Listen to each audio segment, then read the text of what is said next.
Hi, in this video we're going to talk through program 8.1 and I'm going to make some changes to it to demonstrate for you the length statement, if-then processing and else-if processing, and then do groups. And the first modification I'm going to make to this is to comment out the length statement. And I'm going to do this with the keyboard shortcut holding the control button and the / button. It doesn't work on all machines, but it's worth a try because it makes it really quick. And because my length statement included an indication to SAS of which variables were character, and my input statement doesn't include that, I'm going to insert that. Gender is character, quiz, and age group will be a new variable and SAS will know that it is character. Next, let's take a look at the in-file statement. It needs to be updated. Remember, this is the default from the textbook author. We're going to put in my folders, and take a look at the actual data set called grades.txt.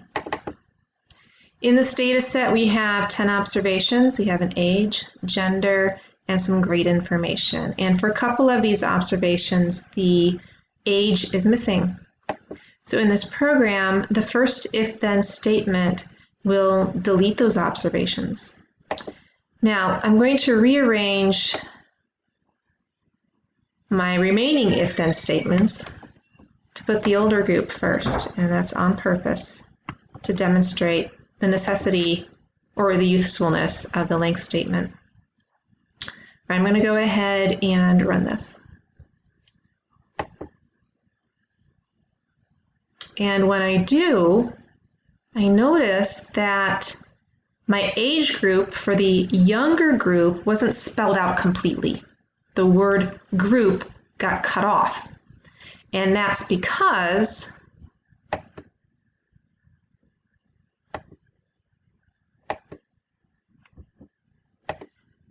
older group was looked at first, and it doesn't take up as many characters as younger group.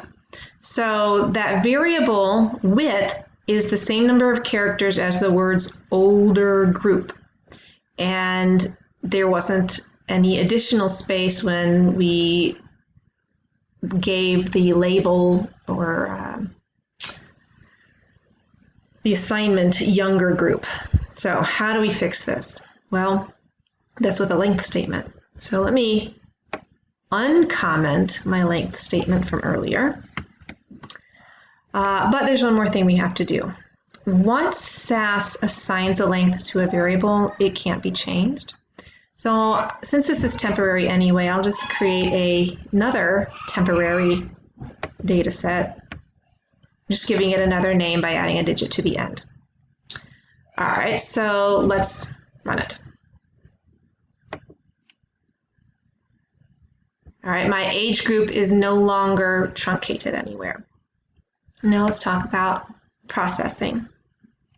Currently, all of our statements here are if-then statements.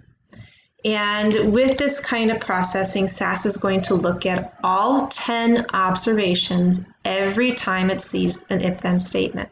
So it'll go through all 10 statements here for line 8, all 10 observations, all 10 observations for line 10, all 10 observations for line 11, so on for line 13 and 14.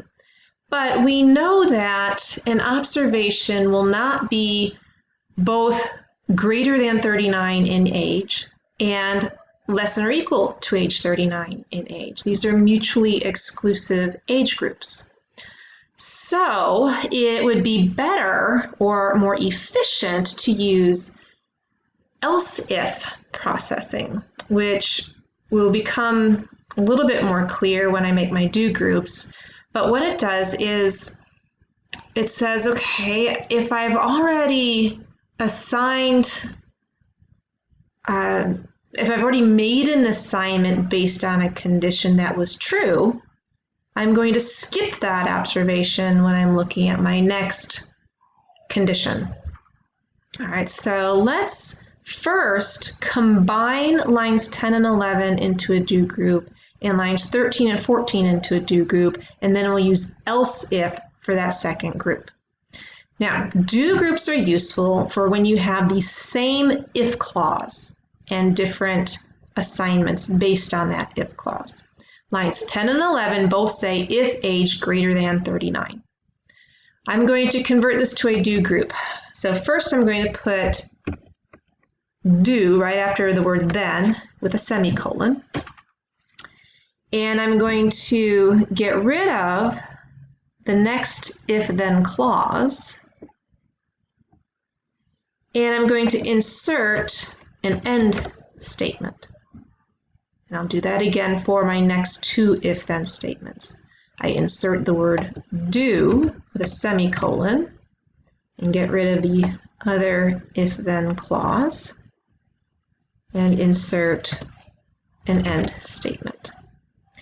Now, again, these age groups are mutually exclusive, so I'm going to use else if processing for this, so that once older group is assigned to certain observations, I can skip those over and look at the remaining observations.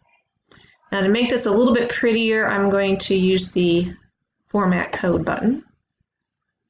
And I see that I've got some nice indenting here that SAS does for me. I can see right away these two groups are contained within this do group, and these two statements are contained within this do group.